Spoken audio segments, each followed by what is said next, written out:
Well, hello and welcome to this week's A Photographic Life. Carl Jung was a Swiss psychiatrist, psychotherapist and psychologist who founded the School of Analytical Psychology. He was a prolific author of over 20 books, an illustrator, correspondent and academic, best known for his concept of archetypes. One of the many things he said was that I am not what happened to me, I am what I chose to become. You are what you do, not what you say you'll do. It's a good piece of advice, I think, for any photographer. And it's a piece of advice that I suppose in a sense came to my attention. I was reminded of it when I was in a recent workshop concerning AI. The person leading the workshop seemed concerned that I would be concerned and other people in the workshop would be concerned about AI, that we would be scared of it.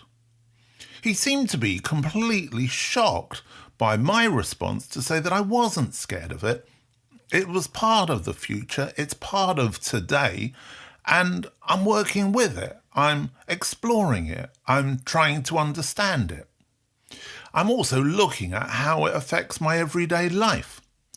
This is really helped by conversations with my wife, who, as a writer within a big luxury brand, uses it every day.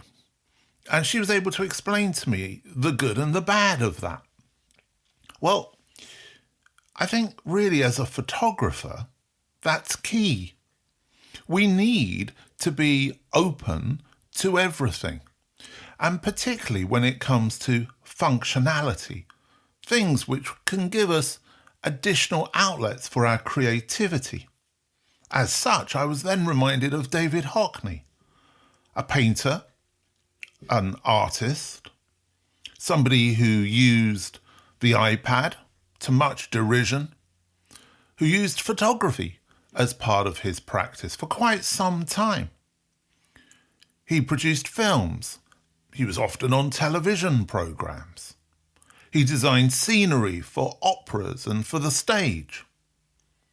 He produced miniature books of illustrations to accompany text. Hockney, in that sense, I'm sure, if he was still with us, would have been really excited about AI. I'm sure that the traditionalists would have met that with derision also. But then I started to look for a photograph of Hockney to accompany this podcast at the United Nations of Photography.com. And I found a Polaroid of him by Andy Warhol. In the image, Hockney is holding a little miniature Rolly, those cameras which lift up to put film in, if you're not already aware of those. Anyway, then I started to think of Andy Warhol, who of course was a screenwriter, a filmmaker, an illustrator for shoes in his earliest days, the producer of the Velvet Underground, the creator of happenings. And I started to think, well, yes, this all makes sense. That idea of not being tied to one very specific form of creativity. And yet, AI creates such a strong feeling, a feeling that it's going to take away everything that we do, that we shouldn't therefore engage with it. And at the workshop, people were saying, well, I have nothing to do with it.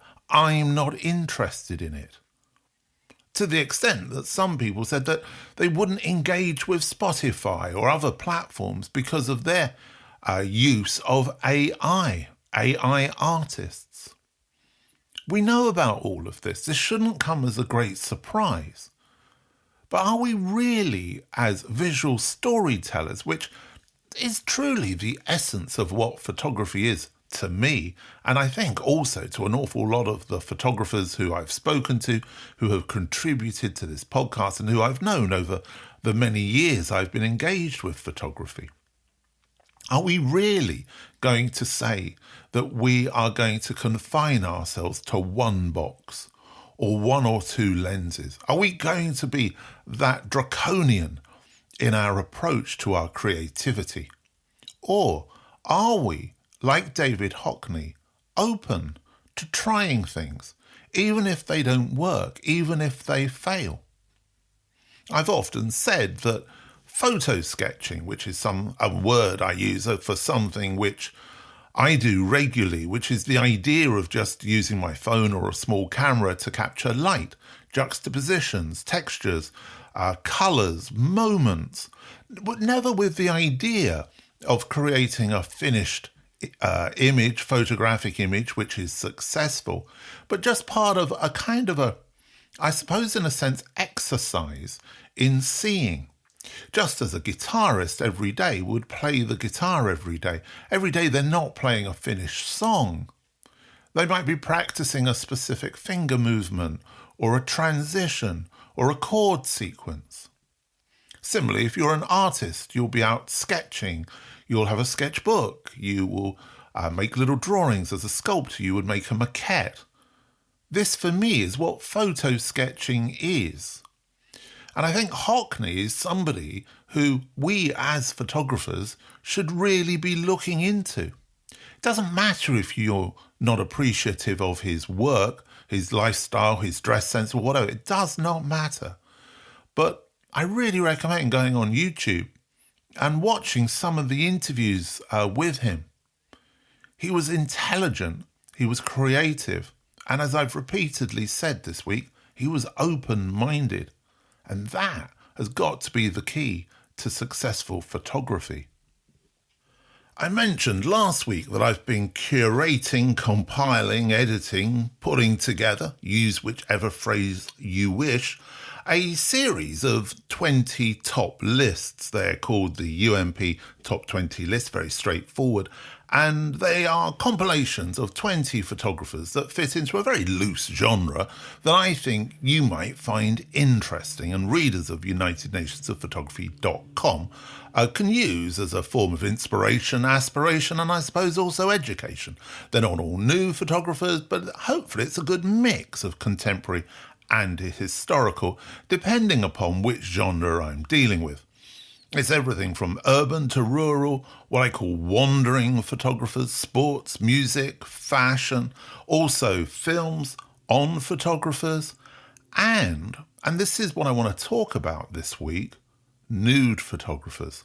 Obviously not photographers in the nude, but photographers making work of nudes, men and women.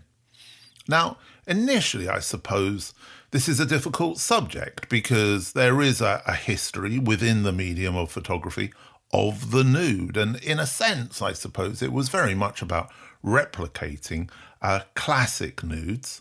From classic, I mean from classical art, from the Renaissance perhaps.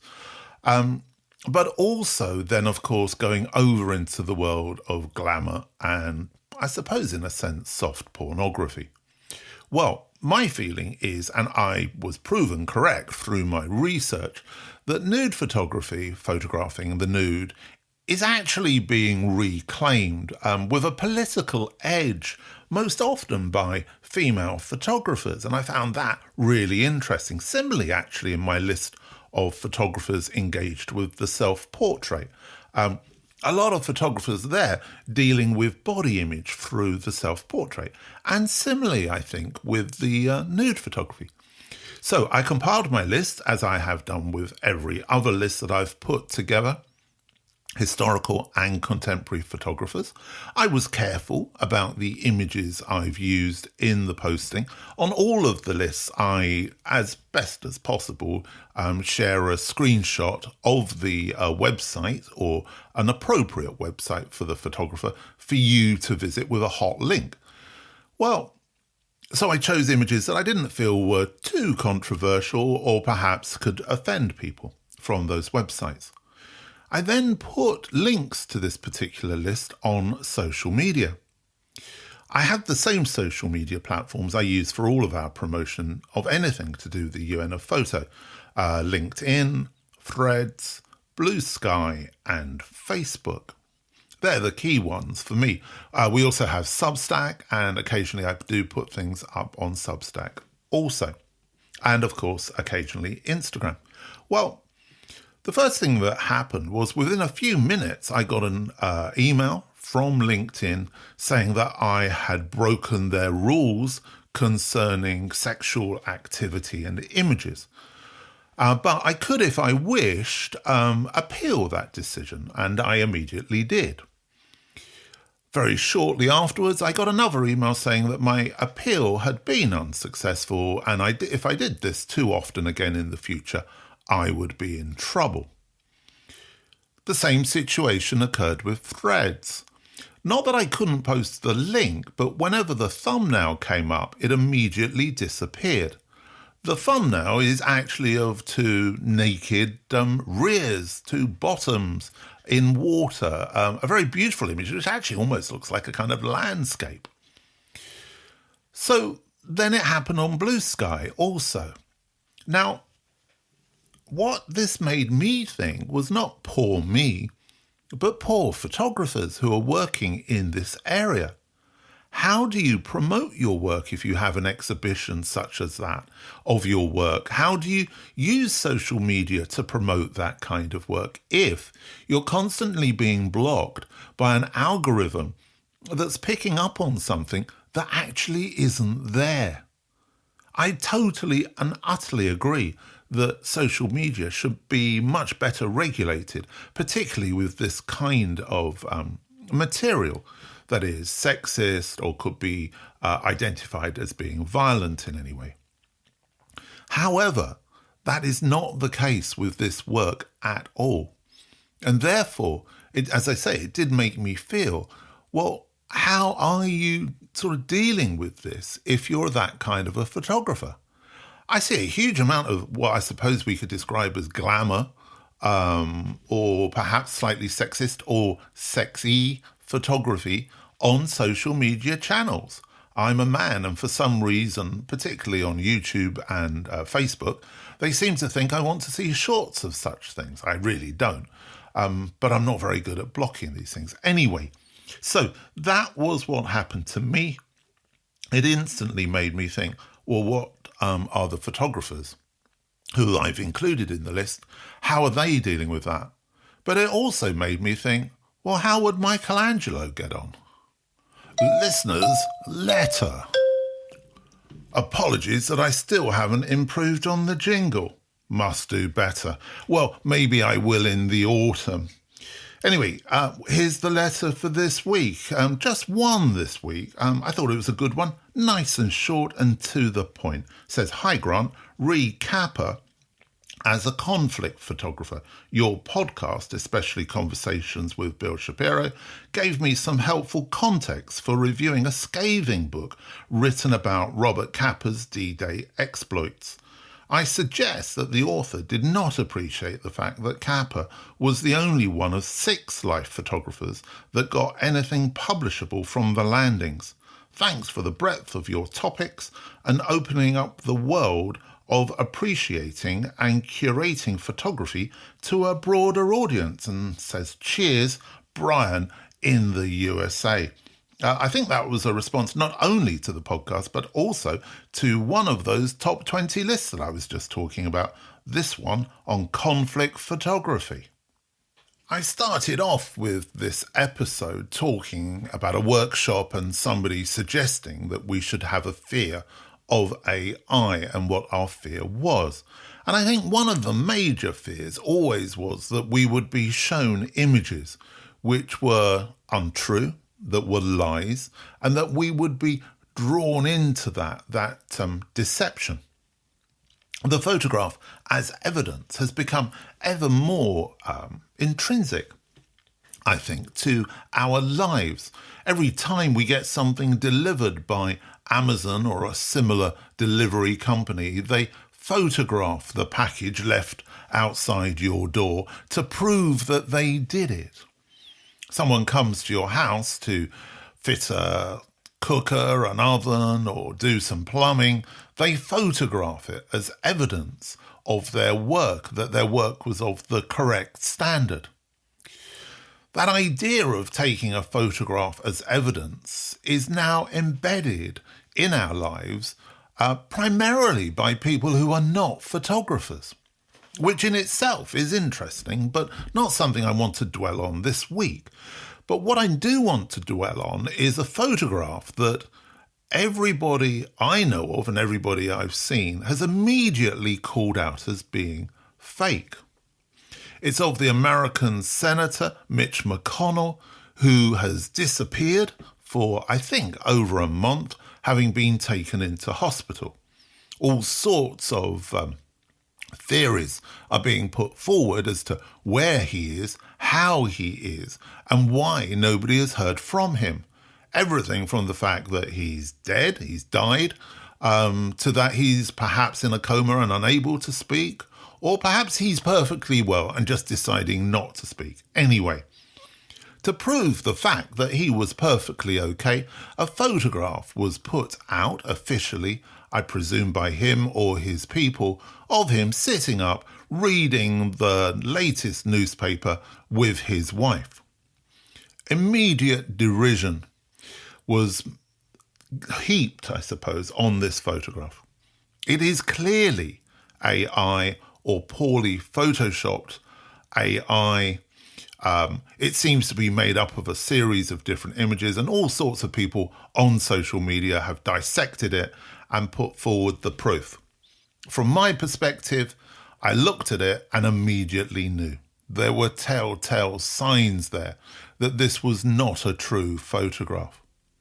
And I think that's something for us all to hang on to realise that yes, AI fakes can be good, but the more sophisticated our ability is to read an image and to understand an image and understand how an image comes together, the easier it is for us to see through the lie.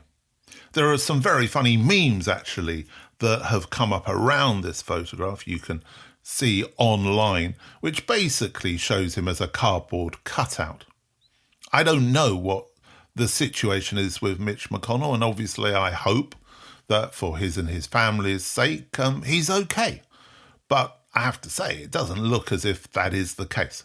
Anyway, I think what this really shows, and being sort of cyclical here and going back to that workshop, as I say, that I was talking about at the beginning of this week's episode, we don't have anything to fear from AI as long as we can keep it personal, as long as we can use our eyes and our ears to identify things which are not personal. Because AI can only replicate, it cannot instigate. We are the instigators, and we must always, I think and hope, remember that. But also, of course, the more informed we are and the more informed we make people around us, the more chance we have of people not being duped by the obvious visual lie. Anyway, it's been a tricky old few weeks if you've been watching the World Cup. Lots of late nights and disappointments. I say that as a very, very long-term England fan. Goodness knows why I put myself through it, but maybe you feel the same, depending upon where you're living. Anyway, as we come out of that and we go into the summer, we've got a great guest next week on the podcast, answering the Proust quiz, I should say. That is Emily Garthwaite, and she is great. I really recommend that. And then over the summer, through the whole of August, every week, we've got a special episode, each episode filled with a group of different photographers explaining what photography means to them. I really enjoyed putting those together. I hope you enjoy listening to them. And of course, over the coming week and over the summer, take care, and I'll see you in September.